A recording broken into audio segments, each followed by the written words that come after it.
Pardon the interruption, but I'm Mike Wilbon. It's National Wig Day, Frank. If you lost your hair, would you wear a wig? I'm Frank Isola. I lost it 25 years ago. This thing's a snap-on. It is not a snap-on. You got a full head of hair. By the way, they used to call them toupees. What happened? Wig? It's not a... Men don't wear wigs, they wear toupees. That's not the word. Can we think of a person we want to out somebody is wearing a wig? Elton John? Yeah, Elton John. Yeah. Everyone should thank Bruce Willis and Michael Jordan what they did for shaving their heads. Those guys look good. Shave it off, baby. They look good. Wake up in the morning, shave it off like I did this morning. Be sharp. A man. There you go. Welcome to PTI. Tony made it a whole week without working, and here to handle his business is our great friend from the starting lineup on Sirius XM, Mr. Frank Isola. Hair and all. Got it set. Let's begin with the absolutely captivating Australian Open men's semifinal. Wow, Frank, what stands out to you? You know, it was almost 10 hours of tennis today. And Djokovic, when he got to the microphone, he told the crowd, you got your money's worth today. Alcaraz, I expected it from him. Now, the cramping up, and Zverev was not happy about it. And you wonder, maybe that'll carry over to Sunday. Maybe that could help Djokovic. But we talked about this a bunch this week. He was going to have to catch a bit of a break. He caught that with Musetti having to retire. Then he created his own break. And then to beat Sinner. We said he was going to have to play one of the best matches of his career. Do you know that he faced 18 break points and he won 16 of them? It's amazing. What a match he played. And it was such, you know, I woke up early enough to watch the final four sets. And they have a big Serbian community there in Australia. I mean, there were Serbian flags all over. You could see how emotional he was. If he pulls this off, Mike, and it's not going to be easy, but he is 3-1 on hard court against Alcaraz. One of the great and he beat him last year in the quarters. Of all time. If he does this and gets to 25, I mean, come on now. That's Roger and Nadal gone. He beat them, and now beating Sinner and Alcaraz. If he can still a big if. So I watched Alcaraz win the first two sets, win the tiebreak, and it's like, you know, going on 1 o'clock Eastern time. Yeah. And I'm like, you know what? I'm not going any longer.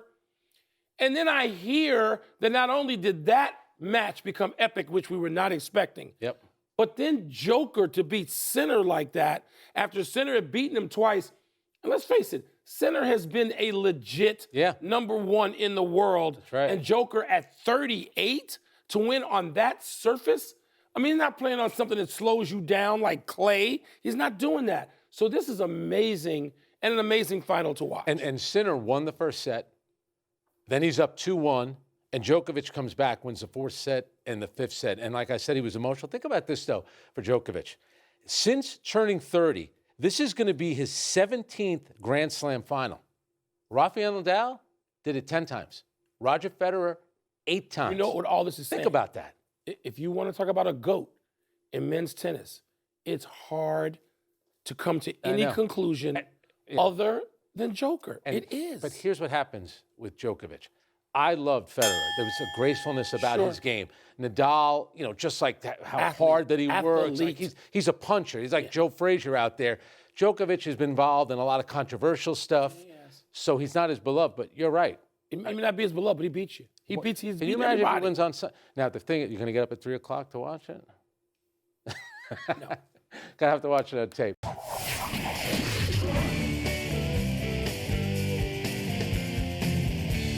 Time for our version of Words with Friends. What's first? Last night's battle between former Duke roommates Cooper Flagg and Kon Knueppel was blank. Nationalistic is what I'm going to go with, Frank. This was crazy. I mean, how about Cooper Flagg getting 49? Yeah. I mean, he started off the year slowly, kind of slowly, and has now just exploded. Knueppel, because he's playing for a team nobody cares about in Charlotte, people didn't know that this kid was lighting it up from day one. That's right. I mean, he is shooting better than 42% from three. If you ask me right now who my vote went for Rookie of the Year, where my vote goes, I think I say Knueppel. Really? Yeah, Flagg can pass him. He probably will. He's in a groove now. But here's the thing. You don't get American kids who are that great anymore. The last 7 MVPs, all international players. You got to go back to James Harden in 2018.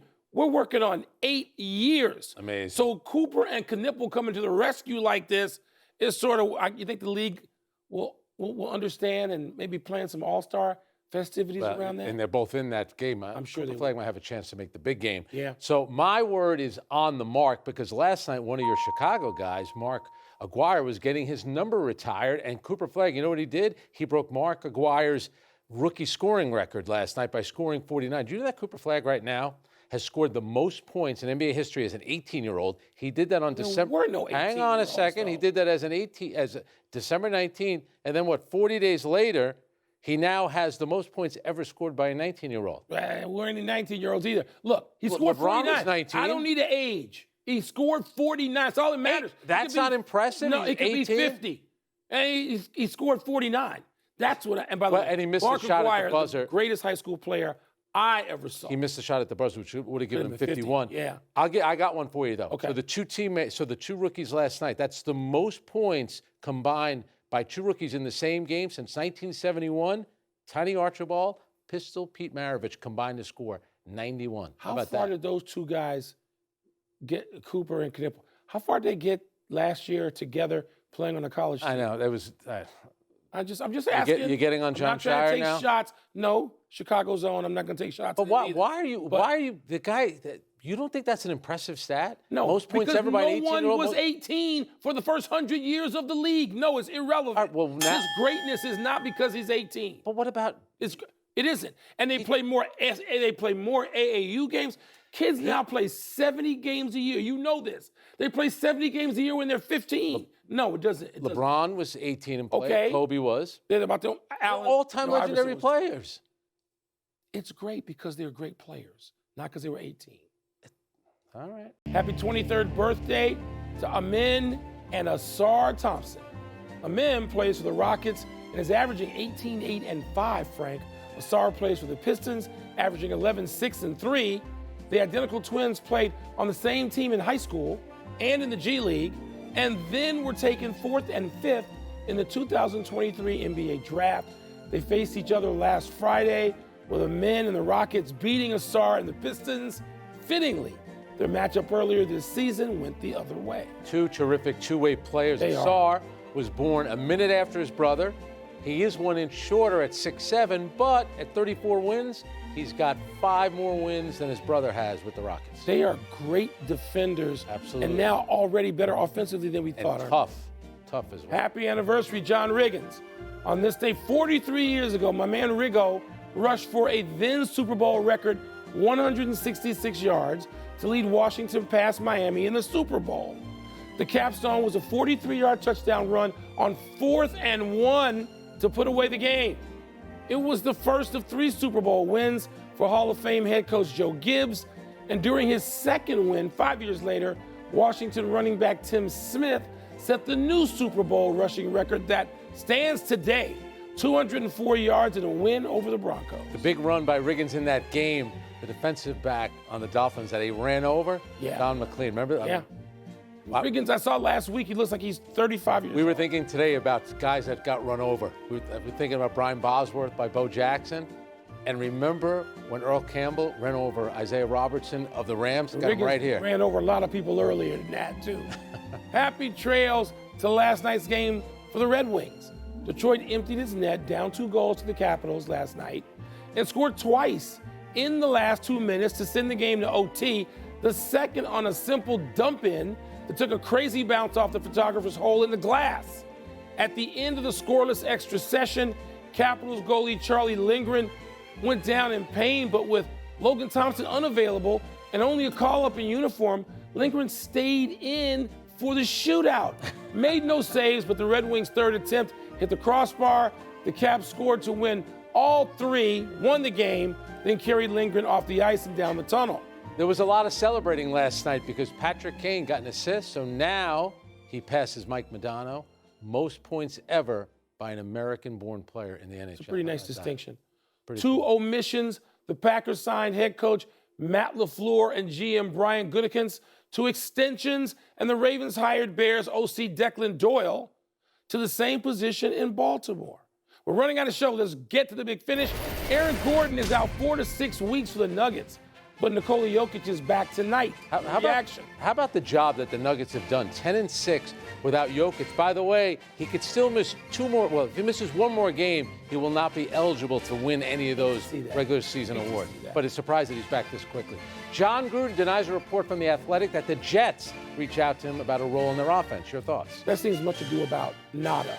The Eagles hired Packers quarterback coach Sean Mannion as their new OC. Does that make sense? Let me ask you a question. Do you want that job in Philadelphia? No. Being a head coach and the offensive coordinator? No job. Under a ton of pressure. Big Ten men's hoops this weekend. I know you're going to be locked in. Number 3, Michigan. Number 7, Michigan State tonight. And number 9, Illinois. And number 5, Nebraska on Sunday. What's the bigger deal? We don't get to talk about Illinois and Nebraska in basketball. Illinois is big and can shoot it, and they can go a long way in the tournament. I'm just saying. Last one. Sabalenka, Rybakina meet in the Aussie Open Women's Final tonight. Who you got? I think Sabalenka, she's playing unbelievable tennis. The big thing with Sabalenka, it's always up here. If she can control a couple that. of bad serves, a couple of unforced errors, she starts to fall apart a little bit. But by the way, if the Capitals had gone like this, I was with Bernie Wolf, former Capitals goalie in the 70s last night. It looks like he can still play. We're out of time. Thanks for watching. I'm not 18, but I am Frank Isola. I'm Mike Wilbon. Have a great weekend, knuckleheads. And now, here's SportsCenter. Teenagers, go to bed. PTI.